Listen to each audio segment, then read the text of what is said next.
In your lower classes, you might have studied about heterogeneous and homogeneous mixtures. Consider you're going to take a glass of water. In the glass of water, you're going to add some sand. In another glass of water, you're going to add sugar. Stir the contents well in both the glasses. In the first glass, where you have added sand, the sand will not dissolve in water and it will settle down at the bottom. This is an example for a heterogeneous mixture where the sand particles are not uniformly distributed throughout the solution. Whereas in the other glass where you have added sugar, the sugar dissolves in water and it disappears. And when you taste every sip of water, every sip of the solution, it will taste the same. That means the sugar molecules are uniformly distributed throughout the mixture. And this is called as a homogeneous mixture. Homogeneous mixtures are true solutions. We are going to discuss about homogeneous mixture, that is true solution, in this chapter. Initially, we are going to discuss about types of solution from the next slide onwards. Here are some examples for heterogeneous mixtures. Fruit salad, vegetable salad, and corn and cereal mixture, etc. In the homogeneous mixture, you have example milkshakes, orange juice. Here all these cases, the contents are uniformly, thoroughly mixed. They are uniformly distributed.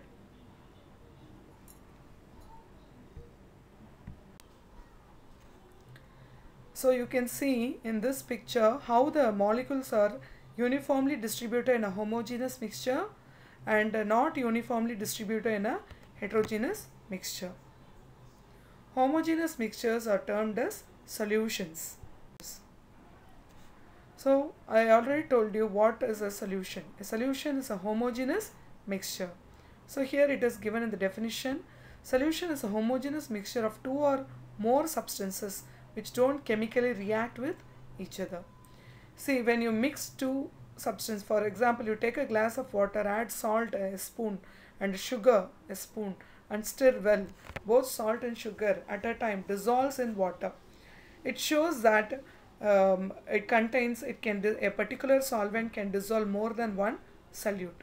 So this solution has three components, is salt, sugar and water. So it is called as a ternary solution. If you imagine only salt solution or only sugar solution, that is sugar dissolved in water or salt dissolved in water, there are only two components, salt and water or sugar and water, hence it is called as a binary solution. So solution is a homogeneous mixture of two or more different substances. It exists in only one phase. Its composition is variable. It is always almost clear. It is transparent. A solution cannot be separated into its components by filtration. Solution has two components, a solute and solvent. See, when you dissolve 1 spoon of sugar in 1 glass of water, the water quantity is more, hence it is called as solvent. The sugar quantity is less, hence it is called as solute. So the dissolved substances which is in smaller amount is called solute. The dissolving medium which is in larger amount is called solvent. The solutions can be in gas, liquid or solid.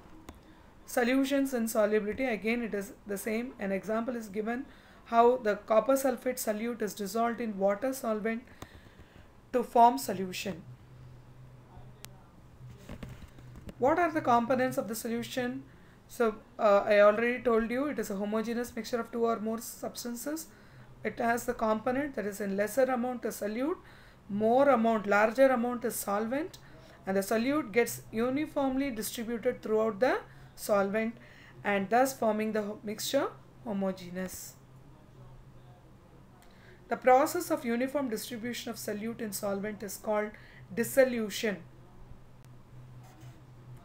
So now we are going to discuss about types of solutions. Solutions can be classified in 4 different classification, 4 different categories. The first one based on the physical state of the solute and solvent. We already studied solute plus solvent gives solution. If the solute may be solid, liquid or gas, The solvent may be solid, liquid or gas. So depending upon the physical state of the solute and solvent, the solutions can be classified. The second type of classification is based on the type of solvent. The usual solvent, whenever you say solvent, a medium, the solvent which comes into your mind is water. So when water is used as a solvent, it is aqueous solution. When water, other than water, some other solvent is going to be used, then it is called non-aqueous solution. So based on the type of solvent, solutions can be classified. The third type of classification is based on the amount of solute, how much solute you are going to dissolve. Okay, so based on the amount of solute, the solution can be classified, and then concentrated and dilute solutions.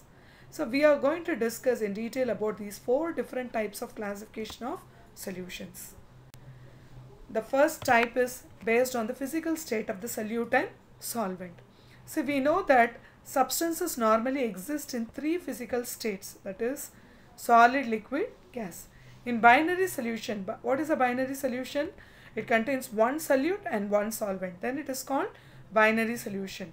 So both the solvent and solute may exist in any of these physical states, but the solvent constitute major part of the solution. We already know that the larger quantity component is solvent, the lesser quantity component is solute.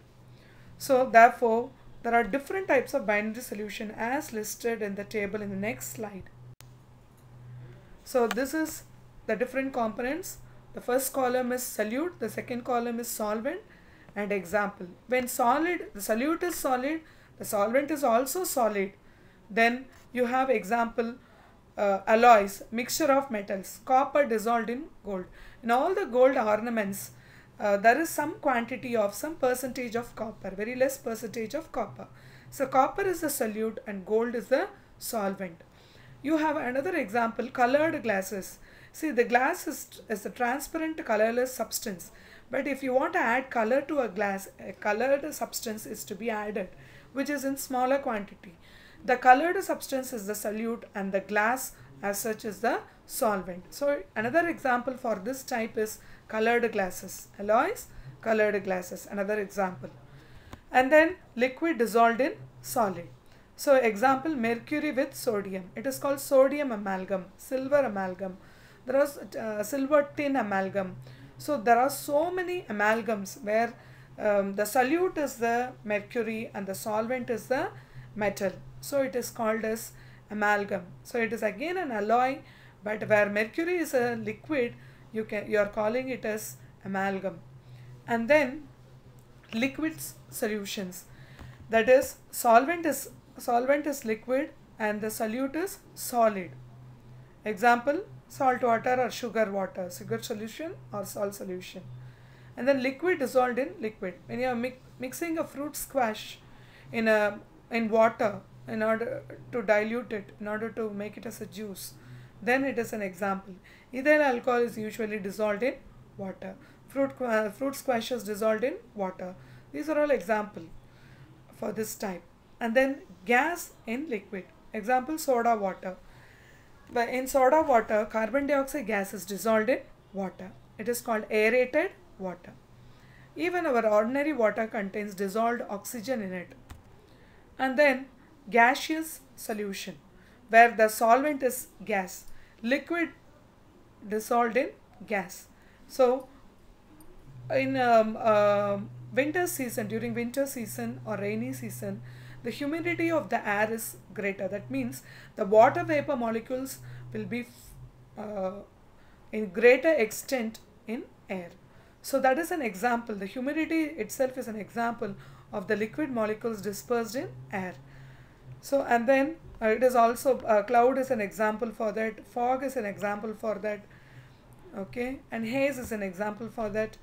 Gas in gas, it is a true solution. Air is a mixture of gases. It contains 78% nitrogen and 21% oxygen. So it is an example for the gaseous solution, where the gaseous solute dissolved in gaseous solvent. And a mixture of helium oxygen. Helium oxygen in mixture is used by deep sea divers. Okay, deep sea divers will carry a cylinder at their back and will jump into the sea and swim deep into the sea where there is no oxygen. So they will use this cylinder which contains helium oxygen mixture. It is an example for a solute gas dissolved in a solvent gas. So that's all about the first type of classification of solution, that is the classification based on the physical state of the solute and solvent. Next type of classification is based on the type of solvent. Most of the substances are soluble in water. We already know that many substances are soluble in water. So water is called universal solvent. But certain substances, for example sulfur, does not dissolve in water. Many organic compounds does not dissolve in water. So some other solvent is used for these type of substances, to dissolve these type of substances.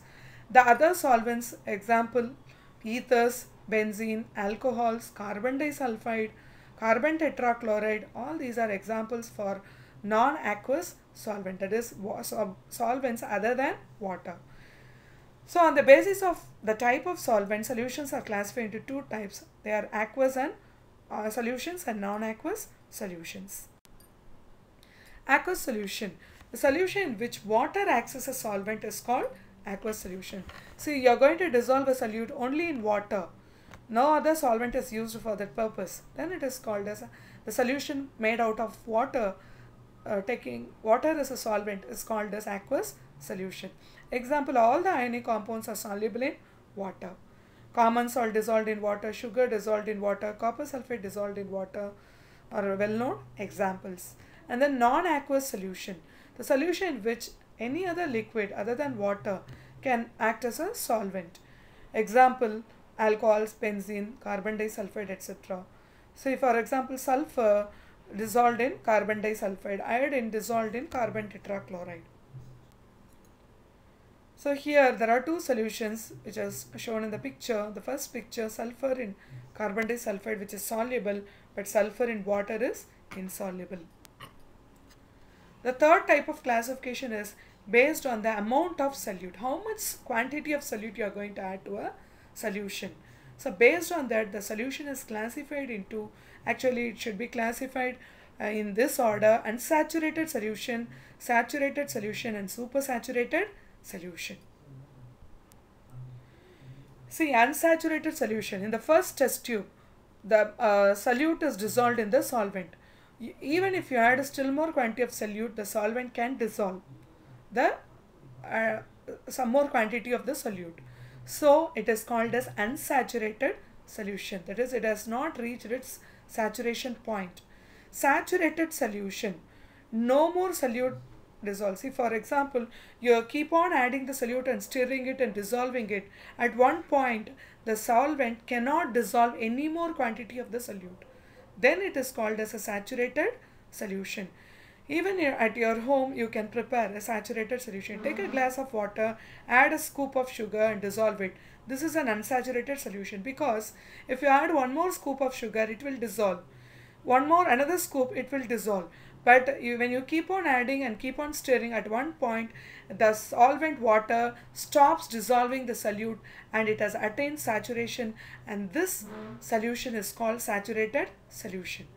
But this saturated solution cannot dissolve the solute only at a particular temperature, when it is in the same temperature. But when you heat it, see, your mother used to prepare the sugar syrup for gulab jamun. See how one glass of sugar is still dissolved in one glass of water. That is an example for saturated solution. See, when this one glass of sugar, one glass of water is taken and heated on a stove, then the whole of the sugar is dissolved in water. Then it is a supersaturated solution, because when you cool it, it will again crystallize back. You add one seedling of crystal, one seed of sugar, it starts crystallizing. Okay, that is how the sugar starts crystallizing on a badusha. See, if the badusha is fried and it is dipped in the sugar syrup and it is taken out and it is cooled, you can see the deposits of sugar crystals on the badusha. So that is how the sugar is crystallized in the case of a supersaturated solution. Again, the same picture which depicts saturated solution, unsaturated solution and supersaturated solutions. The same thing again. Unsaturated solution, additional solute will still dissolve. Saturated, no additional solute will dissolve. Supersaturated, beyond the point of saturation, that is on heating, it dissolves more and more quantities of the solute, but on cooling it crystallizes back. So saturated solution, the definition you can copy down in your notebook. Saturated, unsaturated and supersaturated solution. In your textbook you are given example, sodium chloride, 36 gram of sodium chloride, 100 gram of water at 25 degrees Celsius forms a saturated solution. That is 37 gram of sodium chloride is not dissolved in water. 100 gram of water is not dissolved because 36 gram is the point of saturation. More than that, it cannot dissolve any more quantities of sodium chloride.